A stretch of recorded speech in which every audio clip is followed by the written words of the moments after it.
Lorsque les réseaux deviennent plus grands et plus complexes, il faut un protocole capable de trouver automatiquement le chemin le plus rapide pour acheminer les données.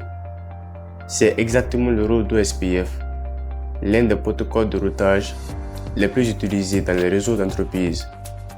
Dans cette vidéo, je vais vous présenter OSPF et découvrir ses principales caractéristiques. Alors restez bien jusqu'à la fin de la vidéo. OSPF, qui signifie Open Shortest Path First, est un protocole de routage dynamique à état de lien, au Link State Protocol. Contrairement au protocole de type distance vector comme RIP, OSPF ne se contente pas d'envoyer une liste de routes. Il construit une carte complète de la topologie du réseau afin de choisir le meilleur chemin vers chaque destination. Pour calculer ce meilleur chemin, OSPF utilise l'algorithme de Dijkstra, également appelé Shortest Path First ou SPF. Cet algorithme permet de sélectionner automatiquement le chemin ayant le coût le plus faible. Voyons maintenant les principales caractéristiques du protocole OSPF. Premièrement, OSPF possède une distance administrative de 110. Cette valeur lui permet d'être comparé aux autres protocoles de routage lorsqu'un routeur reçoit plusieurs informations pour atteindre une même destination.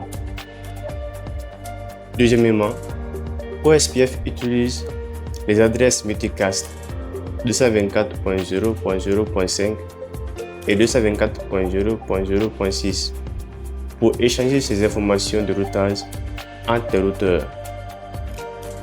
OSPF est également un protocole classless, ce qui signifie qu'il prend en charge les max de sous-réseau variables ou VLSM. Il supporte aussi l'authentification afin de sécuriser les échanges entre voisins. Une autre caractéristique importante est qu'OSPF maintient 3 bases de données essentielles. La table des voisins, qui contient les routeurs adjacents, la base de données d'état de lien, qui représente la topologie du réseau, et enfin la table de routage, qui contient les meilleurs chemins calculés. Contrairement à certains autres protocoles, OSPF n'envoie pas constamment toute sa table de routage. Il transmet principalement des mises à jour incrémentielles, uniquement lorsqu'un changement est détecté dans le réseau. Cela réduit considérablement le trafic de routage. Enfin, OSPF utilise le coût basé principalement sur la bande passante des liens comme métrique. Plus la bande passante est élevée, plus le coût est faible, ce qui permet au protocole de privilégier les liens les plus importants. Passons maintenant à la pratique. Comme vous pouvez le voir sur cette topologie, nous avons mis en place un réseau OSPF multizone structuré autour d'une zone centrale, l'area 0, portée par le routeur R2. Cette architecture interconnecte 4 zones périphériques. L'area 1 via le routeur R1, l'area 2 via le routeur R3, l'area 3 via le routeur R4 et l'area 4 via le routeur R5.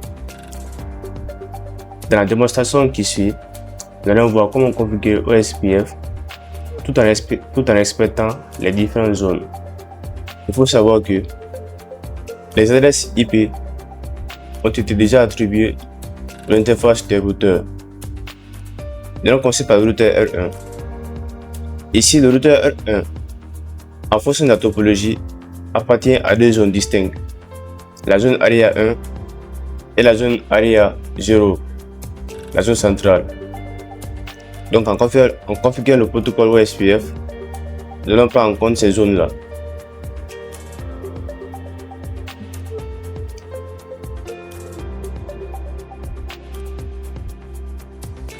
Enable, configure terminal. La commande qui permet d'activer le protocole OSPF est router OSPF, suivi du process ID. Je prends par exemple 10. Ensuite, je tape la commande network. La commande network doit être suivie des adresses réseau connectées au routeur. Sur cette topologie, Nous avons ici deux adresses réseau.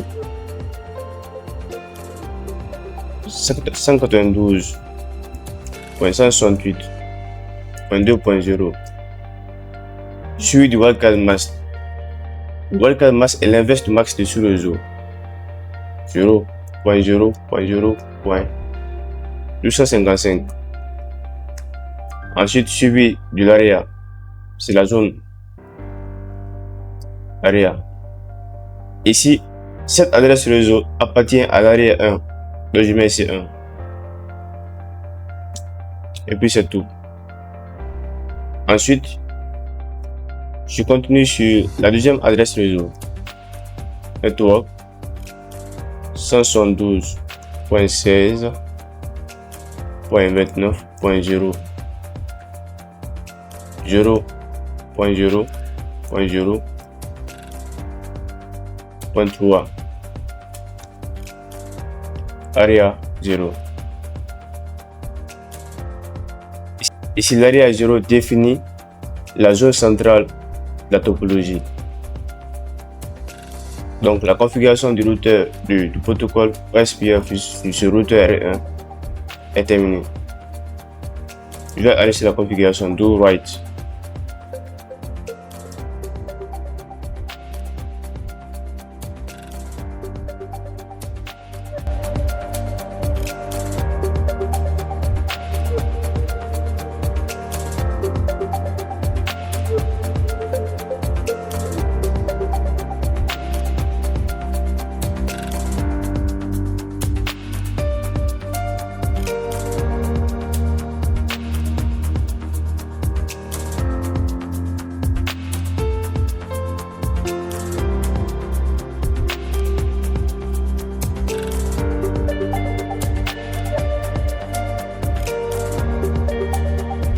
Pour le 255,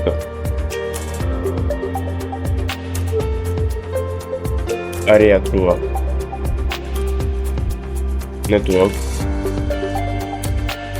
172.16.10.0 0.0.0.3 AREA 0. Right.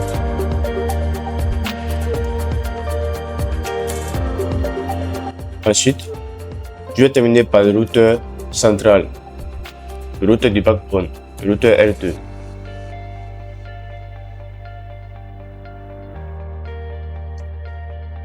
Enable, configure terminal, router OSPF 10, network 172.16.29.0 0.0.0.3 AREA 0. Network 172.16.17.0 0.0.0.3 AREA 0. Ensuite, network 172.16.15.0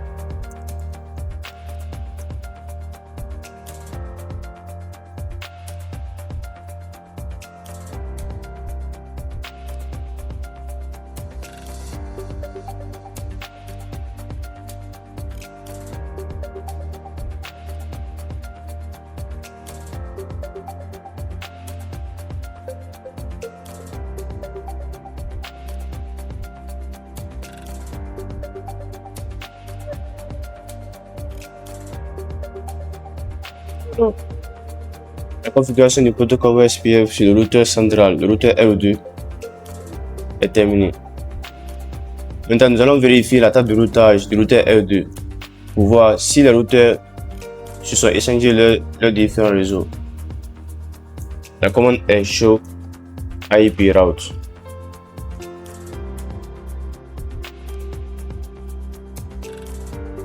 Comme vous pouvez le constater à l'écran, après avoir exécuté la commande show IP route, la table de routage de notre routeur s'est bien mise à jour grâce au protocole OSPF. La ligne précédée de la lettre OIA, elle désigne les routes interzones. Elle indique que le routeur a appris ses réseaux en provenance d'une autre zone via une autre zone centrale, l'area 0. Cela prouve que l'échange entre nos différents routeurs fonctionne parfaitement et que notre topologie est totalement convergée. Alors, on ne peut pas savoir si le réseau fonctionne bien sans effectuer un test de connectivité. Nous allons prendre par exemple le PC1 de l'area 1 et nous allons tester s'il peut communiquer avec le PC3 de l'area 4. Si la communication est établie, alors cela montre que le protocole OSPF fonctionne correctement. Attribuer une adresse IP au PC1.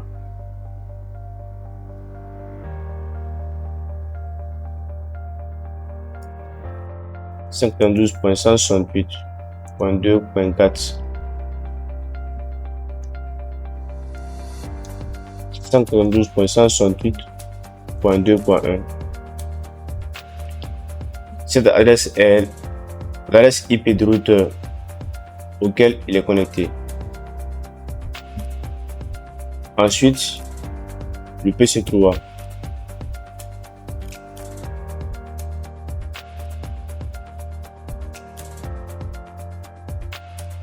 192.168.1.4 »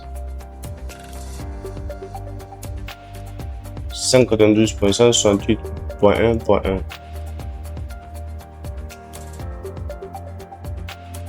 Vérifiez maintenant la connectivité.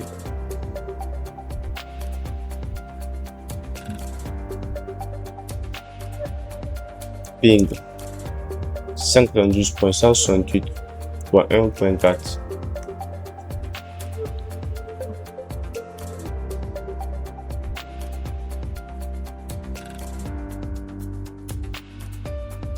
Alors cela montre que le PC1 arrive à établir une communication avec le PC3. Cela montre que la configuration du protocole OSPF fonctionne correctement.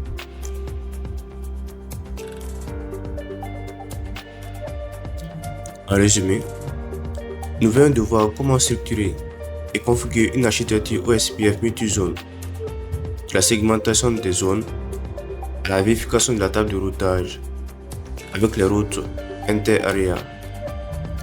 Notre réseau est désormais totalement convergent, stable et hautement évolutif. Si cette vidéo vous a été utile, n'hésitez pas à laisser un like, à vous abonner à la chaîne et à activer la cloche de notification pour ne manquer aucune des prochaines topologies. Dites-moi aussi en commentaire quel protocole vous aimeriez qu'on décortique ensemble dans la prochaine vidéo. À très bientôt.